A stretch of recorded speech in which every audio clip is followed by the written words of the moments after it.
some of those students now are doing their honours here. Okay. So it's quite nice to sort of see it come full circle to an extent. That was the voice of Emma Petancevski, the guest on this episode of The Knowledge Mill. I'm your host, Greg Yoakum. Emma Petancevski is a researcher, educator, and sports scientist investigating how augmented feedback can enhance motor skill learning and performance in sport. With a background in sport and exercise science and experience across elite rugby league environments, Emma integrates applied performance insights with academic research to improve athlete development and coaching practices. She has led sports science programs for professional teams in the NRLW and Women's Indigenous All-Stars, and currently works as a research assistant on a project examining the return-to-sport decision-making process among stakeholders following athlete injury. Her work is driven by a commitment to aligning scientific evidence with the practical demands of high-performance sport, ensuring that research outcomes are both relevant and impactful for athletes and practitioners. Emma is currently completing a PhD at the University of Technology, Sydney, where she explores how augmented feedback influences motor skill acquisition, with a focus on producing research that is rigorous, transparent, and reproducible. She is passionate about generating research that is not only methodologically robust, but also directly applicable to real-world sporting environments, empowering coaches and practitioners to make informed decisions that enhance athlete learning and performance. Emma and I met for the first time just before recording this episode, but immediately fell into an easy conversation. Her enthusiasm for her work and doctoral project will be apparent to all listeners, and might perhaps serve as inspiration for those of you trying to balance work and study. This episode of The Knowledge Mill was recorded at the Moore Park campus of UTS on July 17, 2025. Show notes, including links to more information on some of the topics that Emma and I discuss, can be found at theknowledgemill.com/episode 23. That's episode in the numerals 2 and 3. Hi, Emma. Welcome to the program. Thank you for having me. We are here at your beautiful facility on the Moore Park campus of UTS, the School of Sport and Exercise Science, and you're doing a PhD here. Could you tell us a bit about how you found yourself doing that? Yeah, so I've done all my studies here at UTS through undergrad honours now into the PhD. How I found myself doing getting into my PhD, throughout my undergraduate studies, there was other PhD students here that needed assistance with data collection and so forth. So I was basically putting my hand up to any opportunity to do that. I originally came into the degree wanting to work in sport, and I have actually been able to do that, but I was also very interested in the research side of it. So I sort of knew from beginning of my second year of undergraduate studies that I wanted to pursue this pathway as an alternative to working in sports. So yes, I was helping out with data collection for some pretty big studies that were here. And then in my third year, one of my subject coordinators, who's now my supervisor, had advertised a study in one of our lectures about, and more just as a research assistant with the potential for it to be an honours project. So I was like, this is a really good opportunity to sort of get some experience in research in a bit more of a hands-on sense there. So I sort of jumped at that opportunity, and it never turned out to be a research assistant role. It formed into what was my honours. Right. But unfortunately, I finished my undergrad at the end of 2019. So we can imagine what happened there. Yes. We put in my application for my honours. Everything all went well. Everything was, getting everything sorted with our studies. And then obviously COVID hit and we couldn't conduct any in-person data collection. So my honour sort of got completely uprooted. We had to change our course on what we were doing. Because we obviously couldn't collect any in-person data. So we just ended up doing a pretty big systematic review.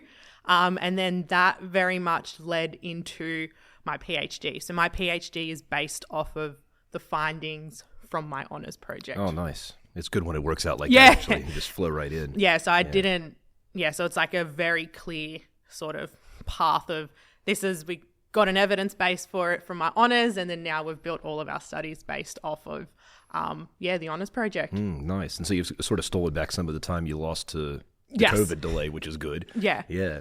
So what exactly are you researching? Yeah, so I'm looking at the effects of feedback on sporting performance. So feedback being anything that the coach provides, any information that coaches provide their athletes or learners as a corrective mechanism. Mm-hmm. So it's I could go into the depths of what how we can classify feedback and all the different ways we can provide it, but it's basically anything that the coach provides their athletes in the betterment their performance and for them to get better. So we're looking at the effects of that. Yeah, right. What are some examples, just to give the reader, the listener, some context? So probably the most common is verbal feedback. So if you've got coaches during a training session, during a game, sort of calling out feedback to their players. We've got video feedback if they're doing a video review and looking at their past performances and sort of analysing all of that. That's sort of looking at it in a more team sport sense, but there's many other different ways you can provide feedback. But yeah, they're sort of the two main ones. And is it about the nature of the communication or the effectiveness of the communication? What element are you? Yeah, so what we're looking at specifically is how the provision of that feedback affects subsequent performance. So my studies, we did data collection for two big studies, or two studies. I wouldn't say they're two. One of them's big, one of them's a qualitative interview study, but the big study, we did a randomized controlled trial, so very similar organization to what Tiana's is. So we did interviews and a controlled trial, and we had it very controlled, but we were looking at the effect of providing jump height and on jump performance. So was providing that feedback effective at improving jumping performance? So that's what we were generally looking at. We did it we picked a very sort of niche or a very controlled movement as opposed to anything in regards to team sports. But we picked it this way because a big part of my PhD is research quality and good methodology. So we picked something where we could design a really good study. Yeah, nice. And it has implications, like even if that seems very specific and niche, then if it's about the quality of the feedback or maybe the nature of the feedback and what makes it effective or not, that could be applied in so many contexts. Definitely. So whilst like you've said, whilst it is very controlled in this sense, it does have definite implications for sporting performance, and not even just like at the elite level, at junior levels or sub-elite levels as well. So it's pretty cool. What kind of led you down that road? Did you see an opportunity there? Like I said, it stemmed from my honours project. Yeah. So I went into it not really knowing what area of sport research I was interested in. I didn't really know what was out there. It sort of like flowed on from my honours. So providing feedback was meant to be a part of that original honours project that we had to unsuccessfully implement. So that was a part of it. And so we've sort of taken that little aspect and now run with it. And my experience working in sport and playing sport growing up, I do really like, and I am really interested in the effects of coaches and how those interactions influence players' performance. So that's sort of my interest in it there. I sort of say I fell into that area as opposed to actively seeking it out, but I am quite happy, and I am really happy with what we're doing and how we're doing it, and getting to talk to a lot of really cool coaches and putting this study together. It's been a really good experience. That's what I was wondering, is if there was maybe a personal connection, like you'd had an experience with being a coach or being coached. I think it's just more stemmed from an interest in it. I wouldn't say there's been a specific personal connection with someone there and sort of relating it through there, but from working in sport and working with coaches, so I've worked in a more applied sports science setting as opposed to say coaching development aspect of it, but you are in an applied sports science role. You are working with coaches to help improve players' performance. And I have seen in ways when working with coaches and just observing them and listening to them on the field during a training session or being with them in a box during a game, how feedback is communicated. And whilst I may not necessarily mention it to them, I am reflecting on what they're doing and how it relates to the literature and what we know about feedback provision and effective feedback provision. Yeah, no, it's really fascinating because I'm even thinking like marking papers that my students write. Am I coaching them in a way that, there's not a physical performance element as such, but I could see widespread implications like across all fields of just more effectively. It's about communication, right? So it's so interesting, the crossover between something that can be objectively measured, jump height, versus how do we get you to jump higher? Yeah, very cool. Can you speak to us a little bit about what you have found, I guess, or to the extent that you can speak about it? So we do have our data from our jump study. What we have found in it is that providing feedback is better and does improve performance when compared to providing no feedback. So we did have a control group where they completed the exact same training intervention but received no feedback. So we found that providing feedback is better than providing no feedback and improving performance. But what we also had was a placebo group. So what a placebo group is hiding what intervention you're providing them. So for our study, what we did is that placebo group did receive jump height and contact time, but they didn't receive their correct score. Okay. So we gave them false. So it was within a range, but we gave them incorrect jump heights for them. So what we found was, in comparison with that group, the placebo group, in comparison to no feedback, they still actually did improve their performance. Interesting. So what we have sort of come as a conclusion to, and we're still in the process of writing this paper up, but what we have sort of come to the conclusion to is that providing some feedback is better than providing no feedback, but providing feedback that is correct is better than providing false feedback. So it's quite good, and it does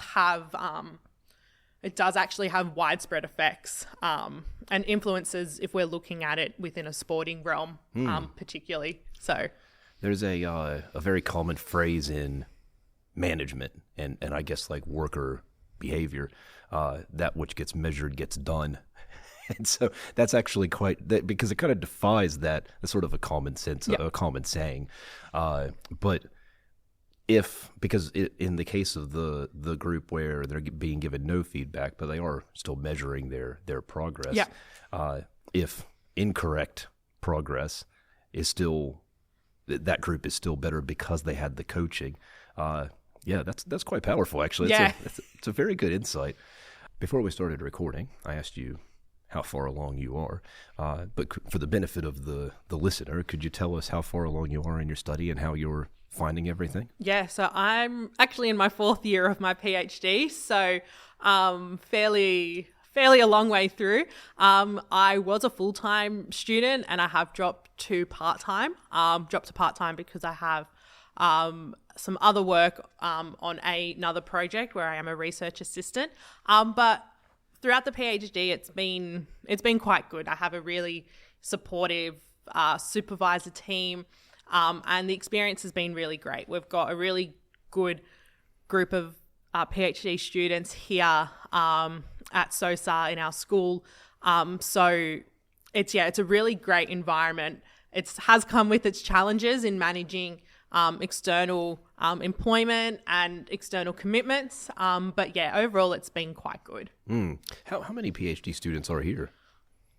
Oh, we have, I think around like 30, 40, but we do have some that are like interstate off-site as well. So there's some that we don't see and that we don't, that I've never met before, besides like online if we're doing things online. But we do have some that are like interstate, overseas. But we do have a fairly large group here. Yeah, compared to the size of the faculty and the undergrad, because I think there's about 400 undergrads, yeah, there's a lot of undergrad students.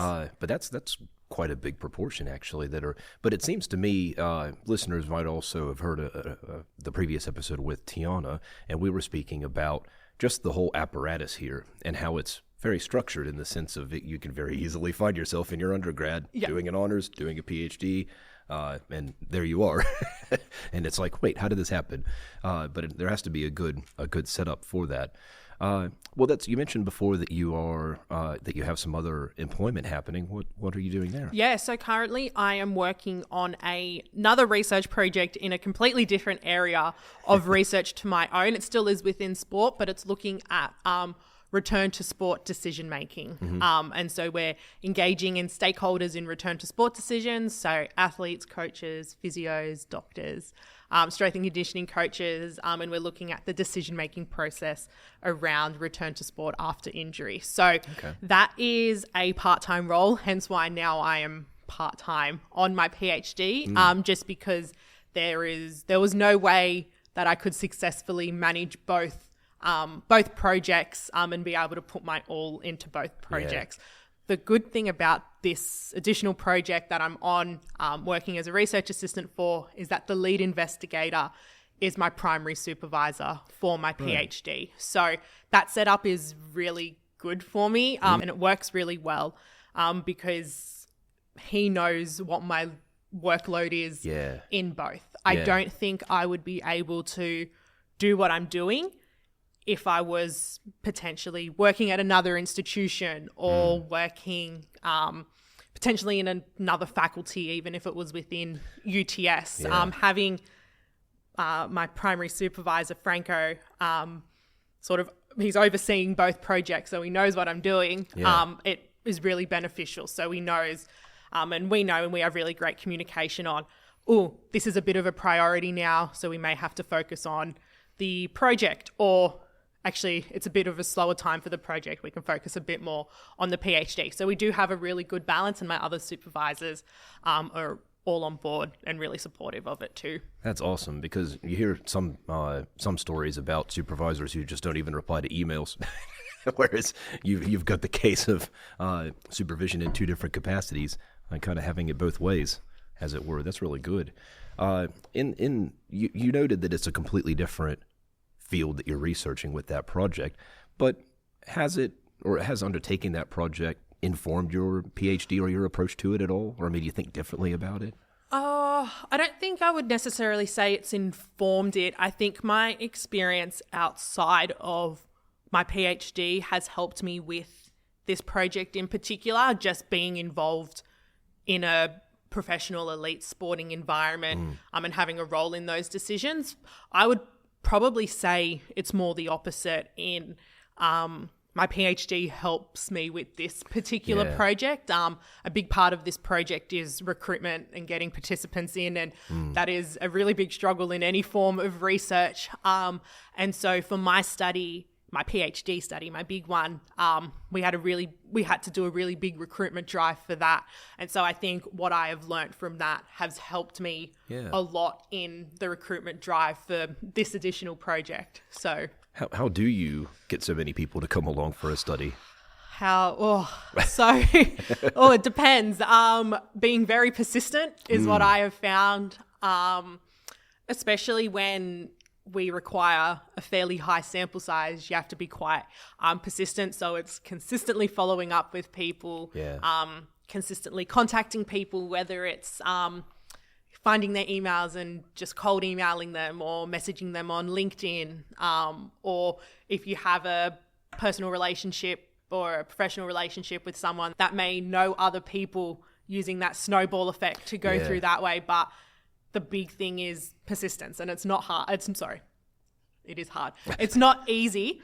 It is quite difficult, and it is very time consuming. But that would be my main thing. You'd have to be persistent. As we say, if you're not in it, you're not going to get the participants through. Yeah. So if I'm not contacting people, we may not have people come into the study. So by contacting people, putting myself out there, we are getting people in. Yeah. So yeah, if you're not in it, you just keep plugging away. The reason I ask is because I imagine there's someone out there listening who's like, they're at that stage. How am I going to get people in to do this study? So I think that'll be good advice for someone out there. Just stick to it. Yeah, you have to be.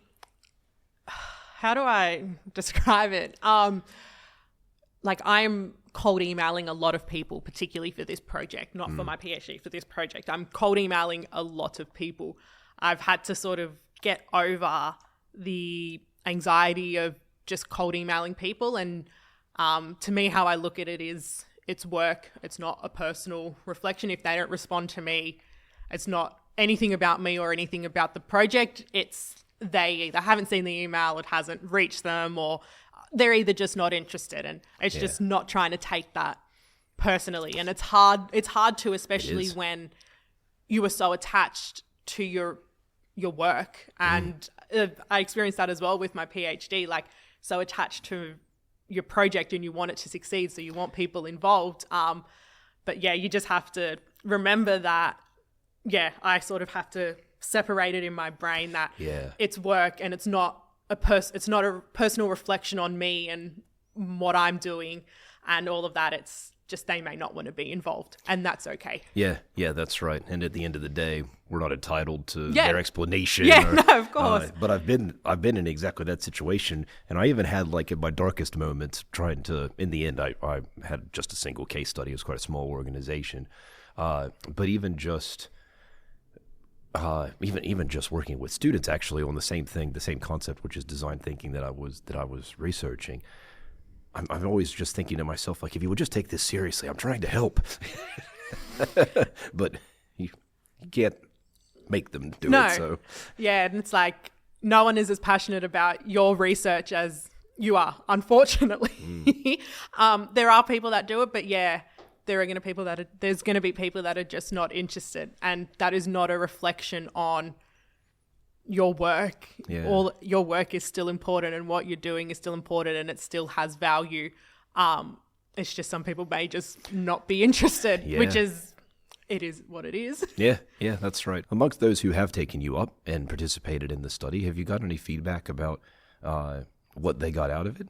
Definitely for my PhD study, we did actually see a lot of people improve their jump height. So we were able to give all of our participants their results at the end of the study. So we were able to show them their progression throughout the study and how they improved pre-study versus post-study. And it was pretty good. It was pretty fulfilling on my end. Like we were doing a very isolated study. So as opposed to Tiana's, if she spoke about it in the previous podcast, but ours was very, very very niche, I would say. But I had some participants come to me after and be like, my jump height improved so much, I'm actually going to start implementing that this exercise into my own training program. Yeah, nice. And I was like, that was just quite nice for me because it was quite difficult to try and get people involved in my own PhD study, just because of the limited nature of it in that they were just jumping. We weren't offering anything else. So to see that come from it was quite good. We also had a few participants come through that were students as well, and they were doing the study because they were interested in research. So they wanted to see how research worked in a sport, in a sport science setting. So they came through and they participated in the study that way because they had an interest in research more generally. And some of those students now are doing their honours here. Okay. So it's quite nice to sort of see it come full circle to an extent. Yeah. So that's sort of been the main thing with it. That's probably been the most fulfilling part of it. Yeah, I can imagine. And it sort of speaks to the fact that you can have the best sales pitch in the world, but you might be selling the wrong thing because you wouldn't maybe have anticipated that some of your subjects would be interested in, well, what are the nuts and bolts of research? I'd like to see what that looks like on the other side. And so maybe that's not the pitch. Yeah. Yeah. That's a good learning actually for you in terms of future recruitment. Yeah, no, definitely. Yeah. It's, once you sort of know if there's people that are interested in research, get them involved. And so then when because I found that out quite early in recruitment, when I was doing subsequent recruitment for it, I was using that definitely as a marketing tool for it, to be like, hey, if you want a pretty low impact introduction into research, give up an hour of your week and come in and do my study. Yeah. So it was quite good, and it was quite nice to see that. So did you do it here? Yeah, so I ran it in our research labs here. And I also did a semester in the city campus as well. So I teamed up with UTS Sport and was using their facilities there. And they also helped me heaps with recruitment too, reaching out to all the sporting clubs that we have at the uni. So I ran a semester of data collection in the city campus as well. So I was actually able to get access to a wider range of students and a wider range of people, just being a little bit more central as opposed to here at Moore Park. But yeah, like the facilities here in the city are great. Yeah, that's what I'm thinking. If I'm, a punter out there interested in research and I have the opportunity to come and check this building out and knowing the facilities that are here, but I can't just walk in off the street and have a look. That's quite a compelling sell as well. Yeah. And maybe as well, I imagine like the UTS athletes, that are in the sporting clubs you mentioned, they probably don't get that level of professionalism in terms of analysis of their performance. Yeah, so that would have been an interesting opportunity too. Yeah, no, it was pretty good. Like we did have some of the athletes come through and were able to do it, and they were just interested in it. Like we had a few of the athletes involved in volleyball, given that they do a lot of jumping in volleyball, and they were like, cool, like anything to improve my jump height. So I was like, if that is your motivating factor to come in, I am so pleased with that, and I will have you involved with it. So, it was quite good. It's always the thing, right, that it's at certain levels of performance, you're looking for just even the tiniest, most marginal gain, but it can make a big difference in terms of your competitiveness. Yeah, definitely, which is why also that was how the honours project originally started, looking at those quite marginal gains to improve performance. So it has almost come full circle to an extent. So Well, so in terms of your learnings from the nature of feedback, the effectiveness of feedback in those different situations, if I'm a coach out there at whatever level, what are some things that you could tell me to improve the nature of my feedback? Yeah, a big thing that has come up, especially when I've been interviewing coaches, is the individualization of providing that feedback, especially when you're in a team environment. And I can only speak for a team environment because they're the coaches that I've been interviewing.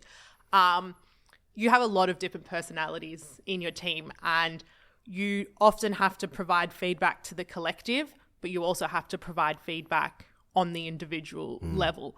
And so knowing what your players like, what your players don't like, you can tailor your feedback based to them, which is not necessarily clear, explicit instructions on how you should or you shouldn't provide feedback, but a core of it, and it's something that's been coming up repeatedly in our interviews, is knowing your players and being able to individualize the approach to them. So you may find some players like the feedback being very direct and very explicit towards what they need to do, whereas others may need it in a little bit more softer and delivered a little bit more softer. Yeah. So it's knowing what they like and at what stage of learning they're at. If they're novices and they're first learning the skill, you're probably going to be a little bit more softer with them and more gentle and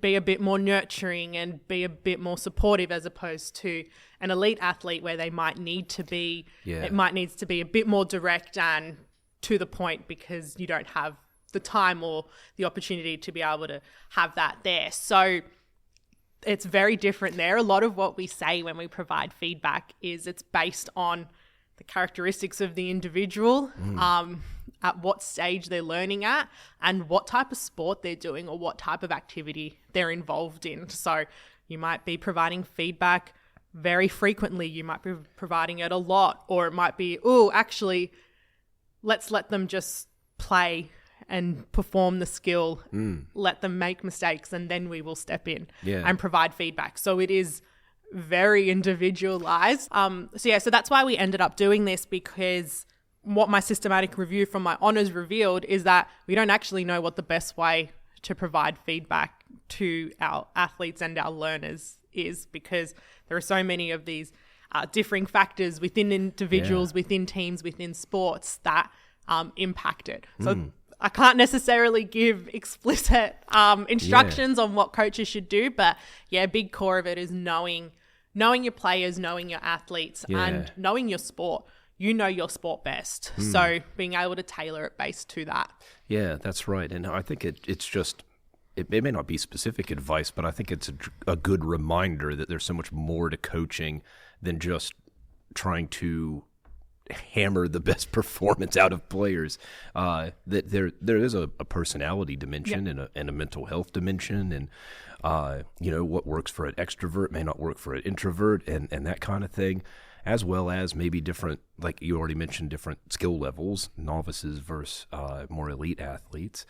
But was that a component of your study at all? Did you do any kind of personality testing on your subjects or anything like that? No, we didn't. It would be cool now, retrospectively looking back, to do that. Sometimes you find the better questions after. So we didn't look at that, but that would definitely be an interesting aspect to it. There has been, I think there has been some research into it potentially. I'm not, because I've been juggling many projects. I'm a little bit behind on what's out in my literature, if I'm completely honest, in regards to feedback. But there's definitely a personality testing, how personalities affect how athletes receive feedback. What's their reception of it, how they feel, what they prefer. That is definitely something that is interesting, because that's something that's constantly come up with the athletes that I've worked with outside of my PhD. That's something that when I've been speaking with them, that they've come up with, that they've spoken about, and that they've mentioned that, I don't like how this coach provides feedback in this way, but I really like how they do it this way. So it's definitely a factor into it, and it would definitely be interesting to investigate. Maybe even learning styles as well, that they're just because you mentioned the different types of feedback before, visual feedback, oral feedback, some of that even would have different impacts, I imagine. Of course, some people learn a lot by just watching videos and learning from that, whereas people can learn from just hearing back what they need to do. So that would definitely be also quite interesting. I'm curious, this is a question 100% from curiosity. Was there a consideration of positive feedback versus negative feedback, and how someone might be more or less responsive? So we didn't look at that in my big trial that we did. I have sort of probed those types of questions when conducting my interviews. We're still in the middle of doing that analysis, so we haven't really come up with conclusive statements there. But I do know there is research definitely into the positive and negative feedback that you give to the player or the athlete or the learner, and how that affects their performance. So there definitely is research out there on that. I find all of this so fascinating because, especially at the elite level, as an athlete, you've seen it all. You've had that many different coaches with that many different styles, and you've played in this many different scenarios. And what's interesting about elite athletes is the way that they come to have self-awareness of their body, and how it is quite literally objectified. It is an object which needs to be manipulated in different ways and for different outcomes. And so I find that intersection so fascinating, because if you have that level of self-awareness, that you say your coach knows you respond to drill sergeant type negative feedback, pull your finger out and do this and getting yelled at and blah, blah, and that works. Yeah. But then you must get to a point where you know they're doing that on purpose, and maybe that starts to deteriorate the effectiveness of it. I know that's not in the scope of your study, but it's just a thing that I find fascinating, that you must get to a point where everyone understands you and your body so well that there's diminishing returns on. Yeah. No, definitely. I can see the effects of that and the potential effects of that. And I think that's why sports psychs now play such a big role in working with athletes in those aspects and in those environments. Can we circle back, because you were saying before about how you're balancing employment with your studies. How are you navigating all of that? Yeah, so right now it's really good because, like I mentioned, I have my supervisor who is my boss for this project. So he knows what my responsibilities are for both, but it always wasn't like this. I was working outside of my PhD in a elite sporting environment. And if anyone knows anything about elite sport, is that it is very demanding on you. It is very time consuming. You lose a lot of work-life balance as opposed to a Monday to Friday, 9 to 5 typical thing. You work on the evenings, you work early mornings, you work on the weekends. You lose a lot of time there. So in the first few years of my PhD, I was navigating working in an elite sporting environment and completing my PhD. And as I mentioned earlier in the podcast, I came into doing a sports science degree because I wanted to work in sport. That was what I wanted to do. And I got to do it. Yeah. And I love that I got to do it. But it comes to a point, for me particularly, I had to weigh up. Everything came to a head, and I had to weigh up what was actually more important at that time. Was it my PhD, or was it working at a sporting environment? And I was at a big point of my PhD where I was like, oh no, I actually need to focus a lot more time on this. So I actually had to step away from that elite sporting role because it was all just too much. I couldn't complete both things to the best of my ability. Yeah. And that comes to both projects, essentially, my PhD and work outside, having competing interests. We do have aspects here where you have embedded PhDs and you're working within a sporting organisation. However, mine wasn't that. My PhD was a more lab-based, you could say, PhD, and my work was my work. So there was no real overlap there, and I pride myself on doing everything to the best that I can,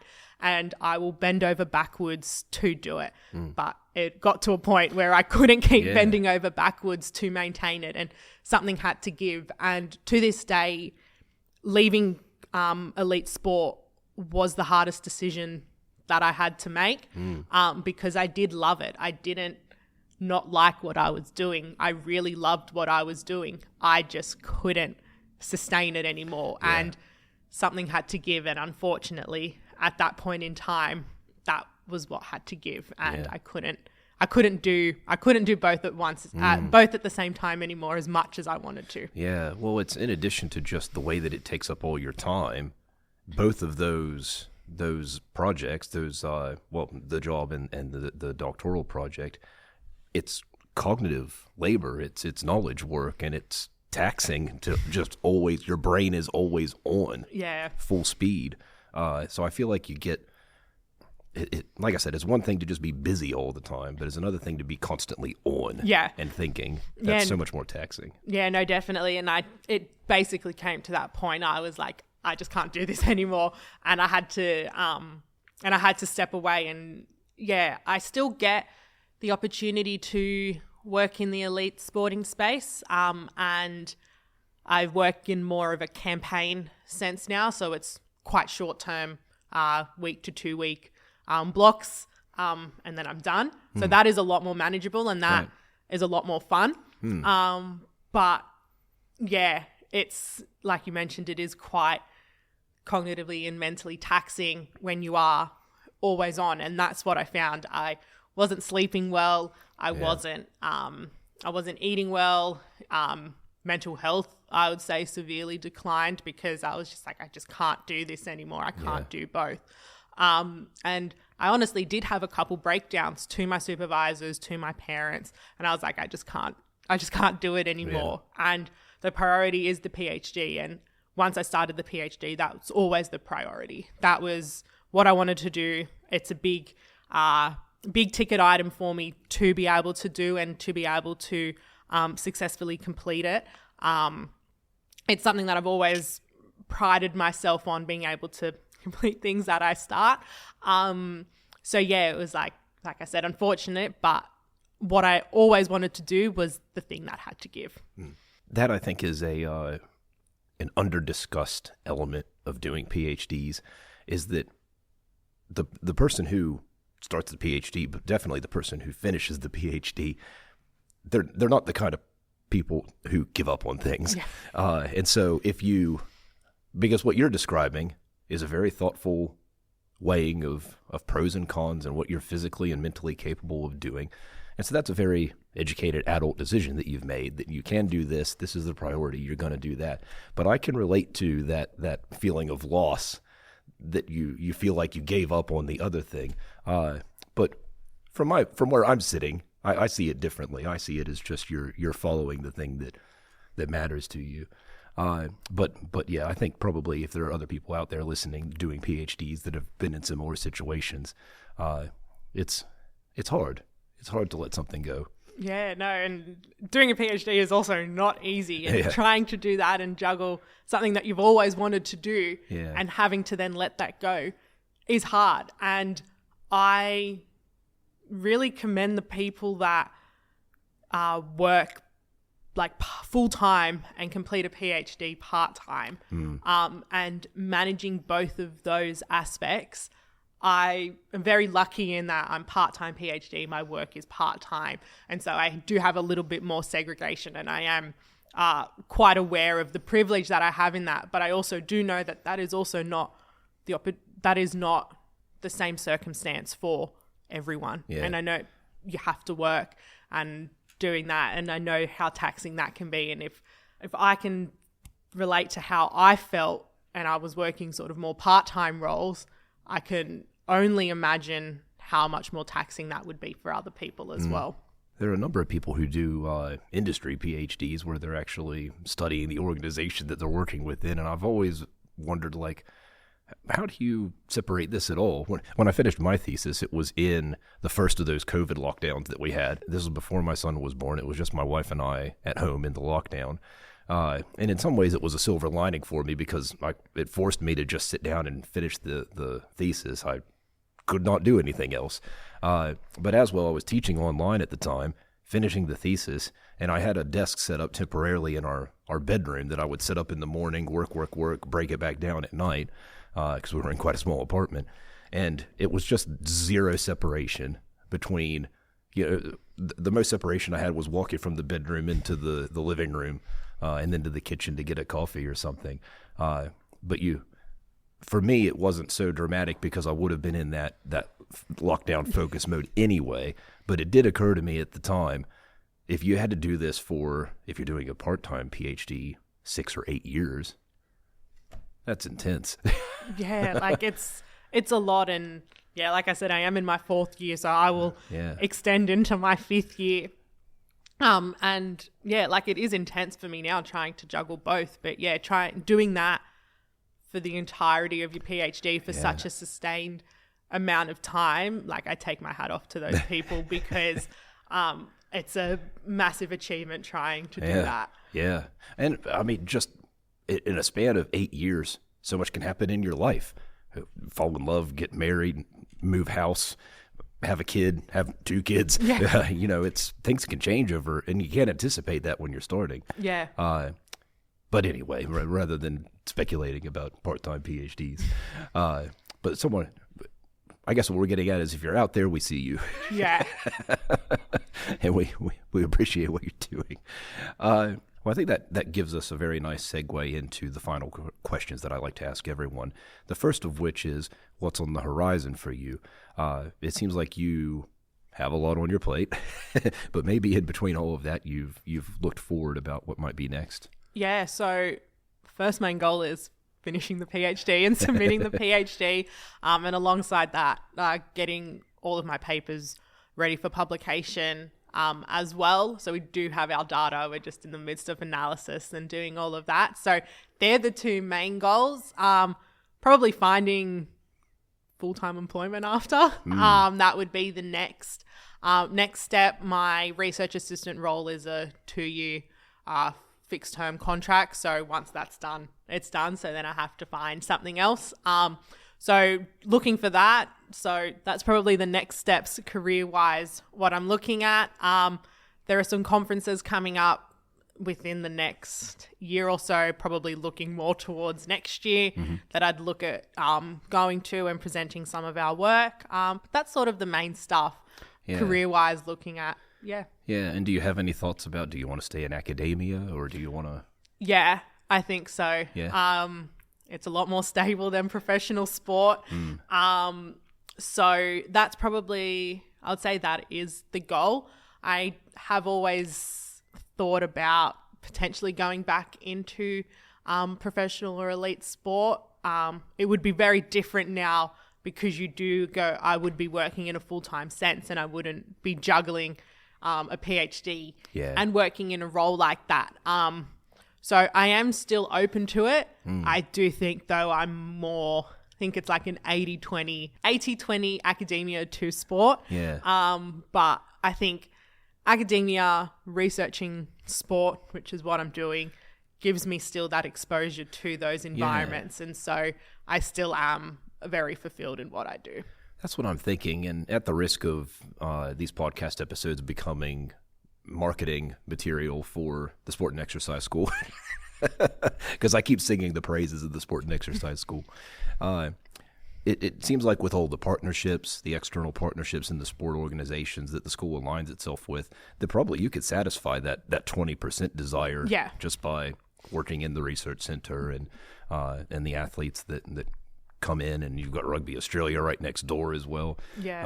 I was having, right before you and I sat down to talk, I was having lunch at the bottom of the building in the cafe there. And I've been up here a couple times, and every single time, it's always been funny to me, the Roosters players that are just zipping around on scooters.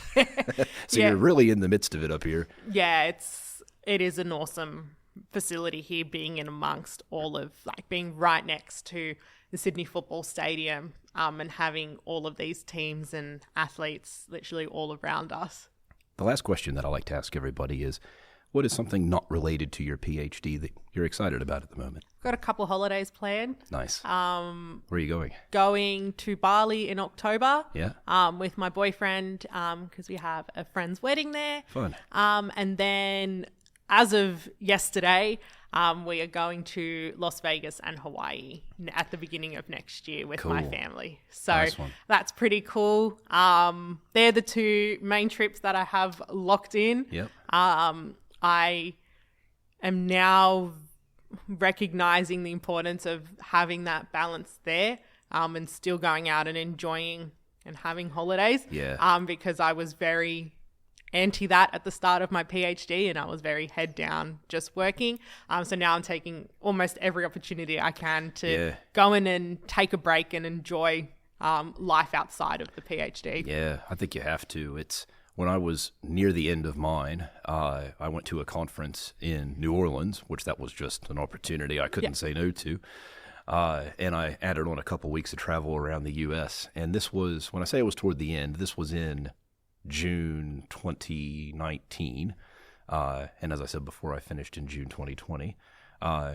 And my supervisor was not impressed that I took this massive trip and wasn't really doing research things. When I got back, he said to me, maybe only half joking, most people take the big trip after the PhD. And then, of course, the pandemic came on, and that wouldn't have been possible. And I was like, well, you know what? I'm glad that I took it when I did, because it couldn't have happened. So I think you just got to take it when it's there, basically. You know, tomorrow's not guaranteed, so No, definitely. That is definitely now my approach. I'm like, and I'm not going for extended periods of time, but it is still nice to just have little breaks here and there. Right. Just get out of town and not think about the thesis for a while. Yeah. Yeah. Thank you very much for taking the time to come and chat with me and share your story. I wish you all the best as you go about finishing up everything, and I'll watch with interest to see in what direction you choose to go with your career. Yeah, thank you for having me. It was really great to share my experiences here.